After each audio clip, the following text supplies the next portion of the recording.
And welcome once again to another Thursday night Blather.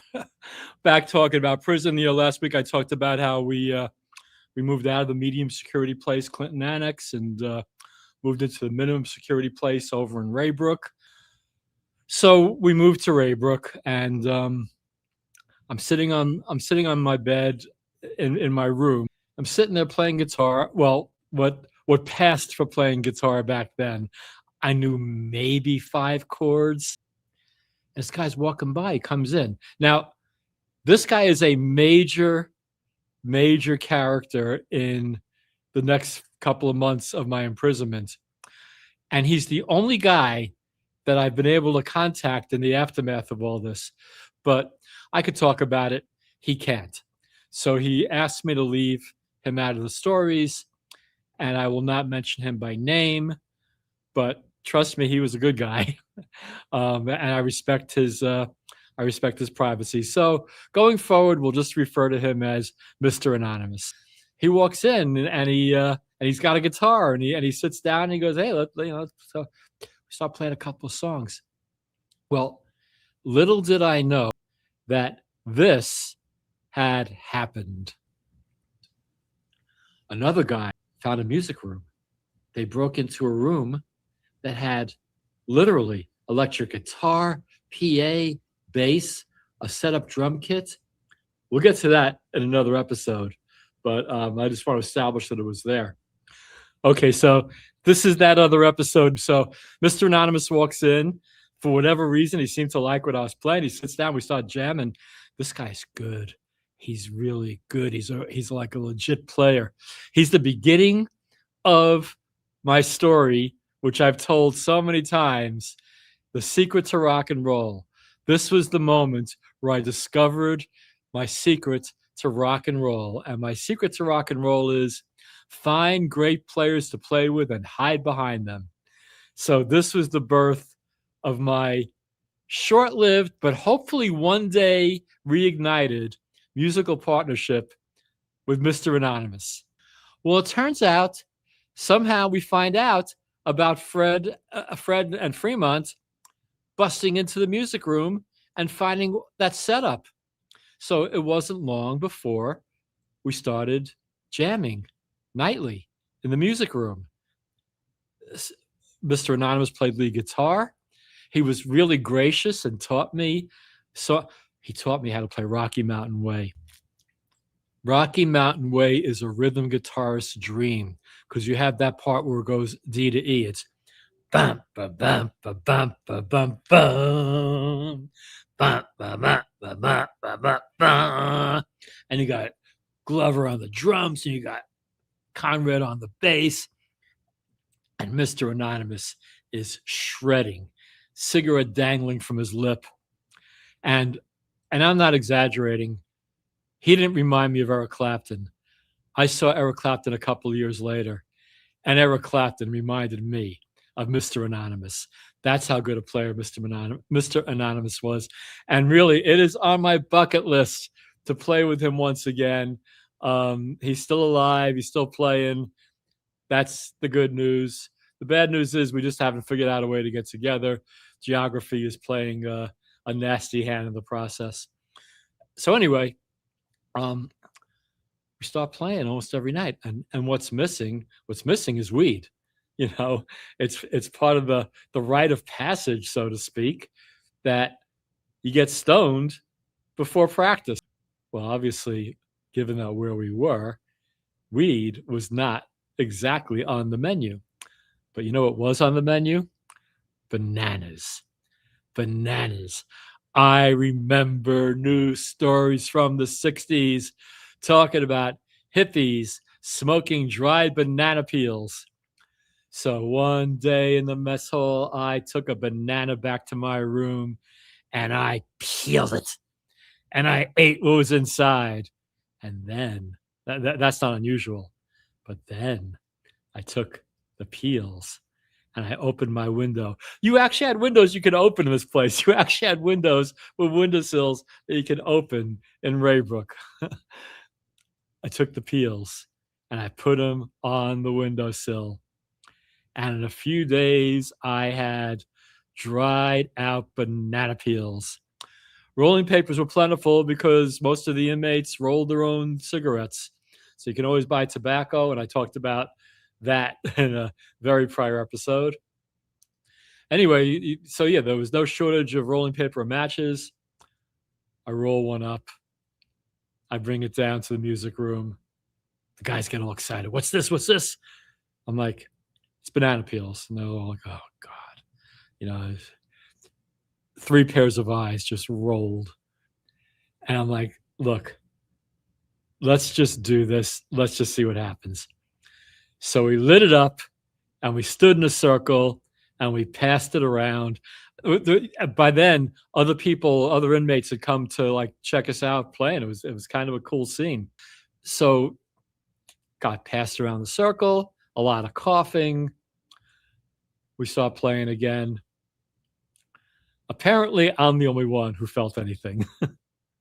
So they're all busting my balls and saying, this doesn't do anything, this doesn't do anything. I'm like, come on, guys. It's we get the ritual. We stand in a circle. We pass around a joint. And, it's if we really want to get high, we'll be high. Come on, guys. Just work with me here, So they're just having none of it. And they start calling me Superfly. I'm like, hey, you know what? The guards could walk in here right now and catch us smoking this. And they're going to say, who brought this? And I'll say, I did. And then they're going to think they got me. They're going to think they're going to have like a big bust. They'll say, where'd you get it? And I'll say, in the mess hall.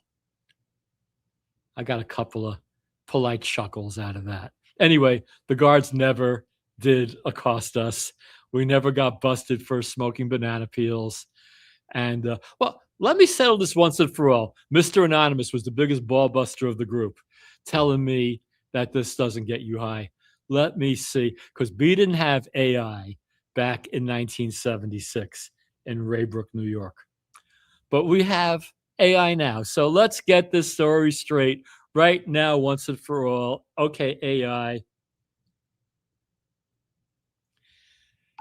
Can banana peels get you high if you smoke them? No, smoking banana peels will not get you high. It's a long debunked 60s hoax that started with a fake recipe in an underground paper. The supposed active compound, bananidine, doesn't exist. And the FDA literally ran a machine that smoked dried peels for weeks without any effect. Any mild lightheadedness people report is just placebo or the usual irritation from inhaling smoke. If you really wanted to get high from it, could you feel high? No, there's no active compound in banana peels, so no amount of wanting it will create one. The closest thing to a real effect is the smoke itself. Inhaling any burning plant material can make you lightheaded or a little nauseous, and people sometimes mistake that for a buzz. But that's just your body reacting to smoke, not a high. Okay, I'm done with AI. Forget about it. Don't tell Mr. Anonymous. Don't tell Mr. Anonymous. It was 50 years ago, and I don't want him crowing about how right he was back then. Forget about it. But what this led to was the desire for some actual weed. And as it turns out, Mr. Conrad was about to have a furlough. And we talked him into smuggling some weed into the prison. So the method was put some weed inside balloons, swallow them, and release them some days later. So he did. He came back without incident.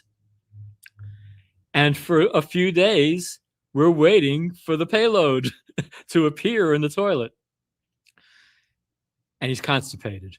And we're just feeding him in the mess hall. We're giving him all kinds of, eat this, eat that, eat that. Then somebody says, give him cheese, give him cheese. And then Mr. Anonymous, after seeing him eat a bunch of cheese, he's like, no, cheese is binding. I think he might have been right about that even at the time. So It took 4 days, and we finally had our bathroom harvest. And meanwhile, Guru, who is somebody I mentioned from the Monopoly game back in the Building 40 days. Sorry, I don't know offhand which chapter it was, but it was called something like Prison Monopoly. And anyway, he was one of the much more serious big white guys in the prison. He was literally strong silent type. He definitely didn't make any trouble, and you'd better not make any trouble around him. He finds out that we've smuggled some weed into the prison because we had this thing. There were 4 of us, Conrad, Glover, Mr. Anonymous, and me. So we took turns standing guard at the door of the bathroom, and the other 3 guys are inside, smoking away on what came in through Fremont Conrad's stomach. Guru happened by at that point, and there was no choice. I had to let him in. I was standing guard.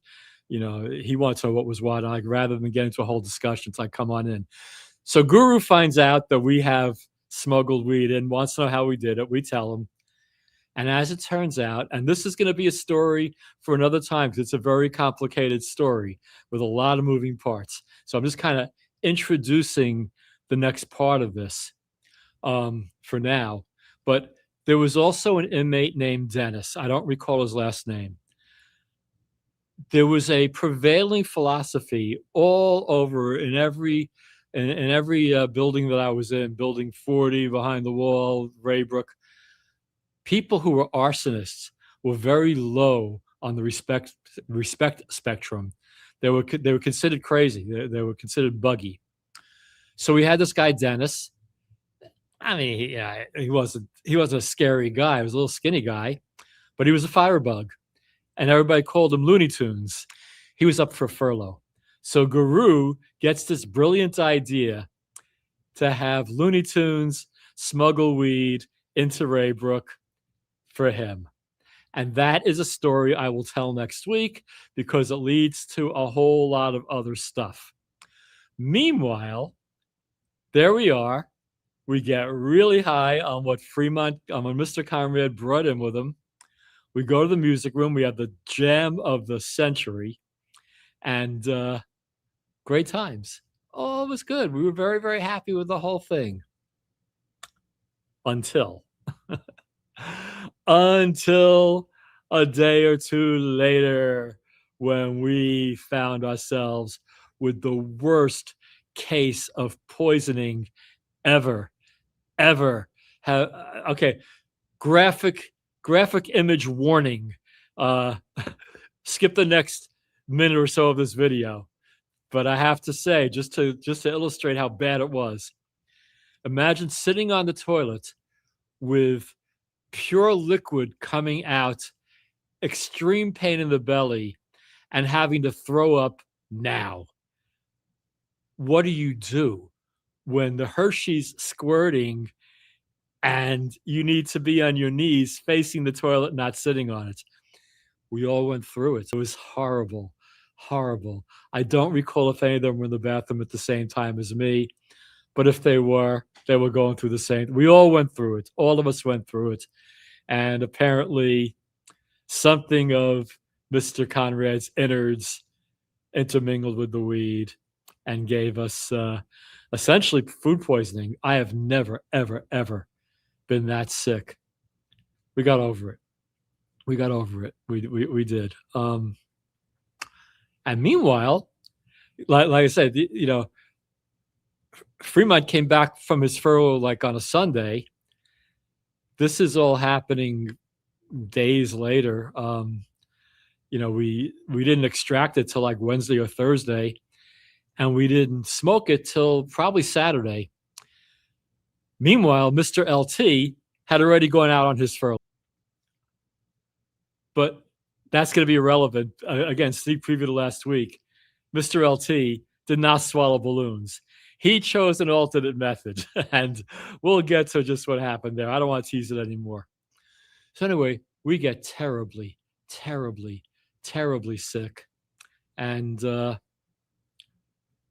we we went back to smoking banana peels after that. Keep this one short. Well, let me go over one more thing. I had a slightly mystical experience this week. Let me set the stage. This takes place, and I already did a podcast about this. How Maria Muldaur helped me escape police custody for a few minutes. This was after a bail reduction hearing. I'd been locked up. I hadn't made bail. The bail reduction hearing went horribly, horribly wrong. I was being brought back to Albany County Jail, devastated, hopeless. My entire mental anything depended on being bailed out, and I just found out that I wasn't likely to be bailed out. So I'm sitting in the back of the car devastated. So let me set the stage for that, and let me share my screen now.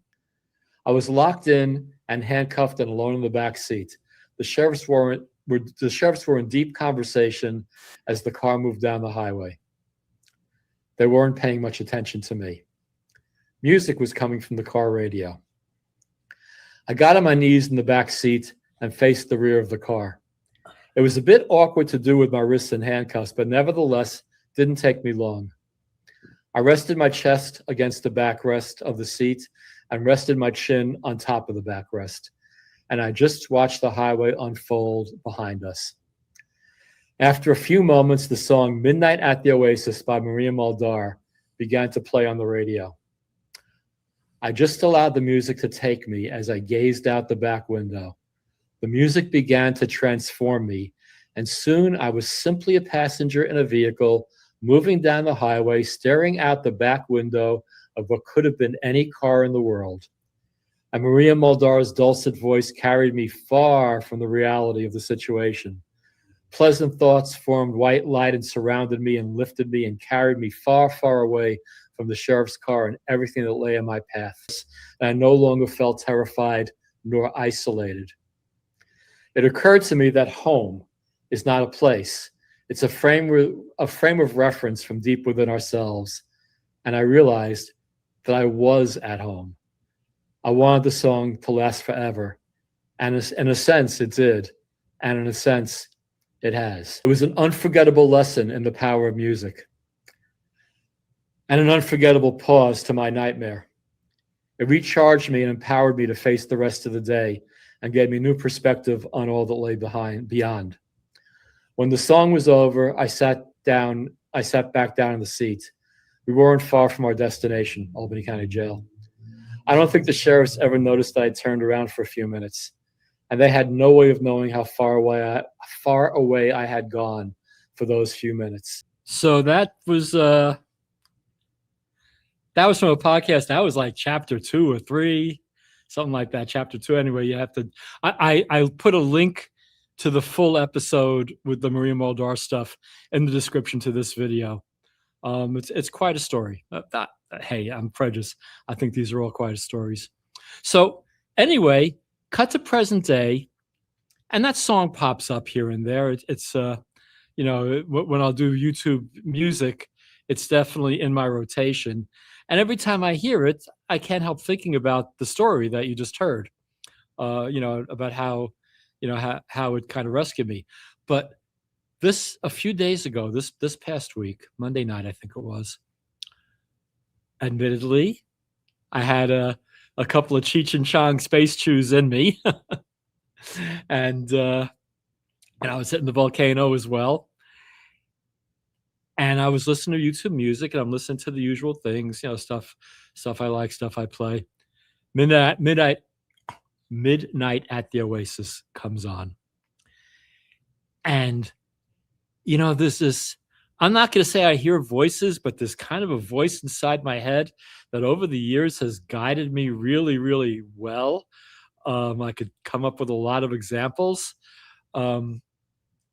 And that voice in my head. And so I'm sitting there with my laptop open. I'm looking at baseball scores. I'm looking at Twitter. I'm doing this and that. Midnight at the Oasis comes on the TV YouTube feed. And the voice says, close your laptop, put it down, and close your eyes. Let me share my screen because I wrote down what I was feeling that night, and I'll read it with you. I'm on the couch on my laptop. Midnight at the Oasis comes on the YouTube autoplay thing.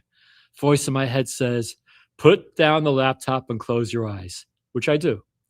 And soon, there I am rolling through the streets of Albany in the back of a sheriff's car. Except this time, I'm on the outside looking in, so to speak. And I see my December 1975 self kneeling on the back seat, staring out the rear window, terrified look on his face. I want to tell him, hang tough. He'll get through it. But he can't see me, nor can he hear me. What he does hear, though, is the same song I'm hearing. And I watch his expression change to something closely resembling serenity and acceptance. And then in the present day, it occurs to me that this song, for reasons I do not understand but am grateful for nevertheless, is some sort of portal that takes me to the land of serenity and acceptance.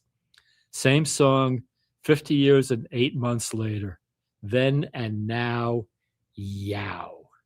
I had to write that down. You know, it was a very, I tend to really only believe in things I could feel, see, touch, smell, or taste, the five normal senses. But there are things I can't explain. I can't explain why the door opened when I was facing being raped in one of the early episodes.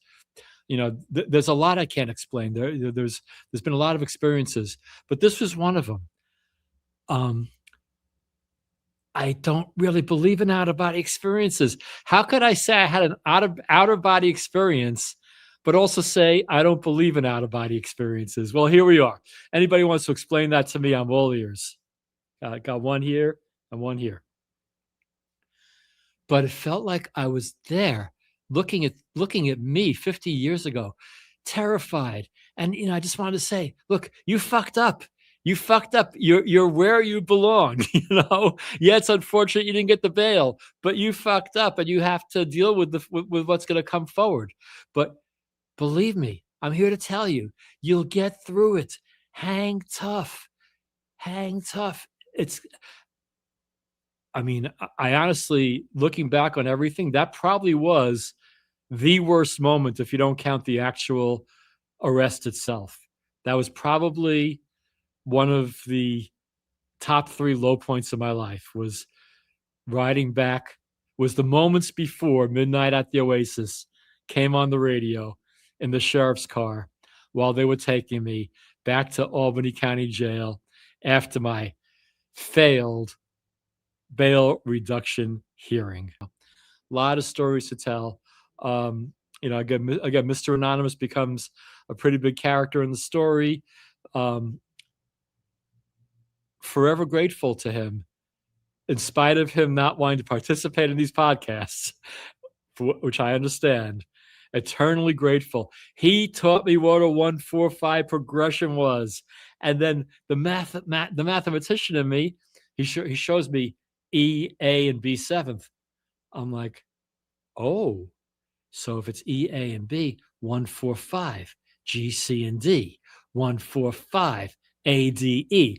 It was a revelation. It blew my mind. I was so happy to learn about 1-4-5 progressions. And we played a lot of 1-4-5. We played Rock Me Baby. We played Hot Tuna's Uncle Sam Blues. If I have any fond memories of being in there, if I have a dozen fond memories, 10 of them have to be from the music room. And so thank you for breaking in there, Fremont and Fred, finding all that equipment. And thank you, Mr. Anonymous, for inviting me to play rhythm guitar when I really wasn't qualified. But you know what? I was the only one who could really sing. So I guess they needed me to sing, and I might as well do something like play rhythm guitar while I'm singing, if you can call it singing. Anyway, this is the blah, blah, blah portion of it where I just have run out of material that I want to talk about. So rather than blah, blah, blah, blah, the boop, boop, boop, bop, I'm just going to say that the boomer has blathered. Thank you very much for watching. And hey, I'll see you next Thursday.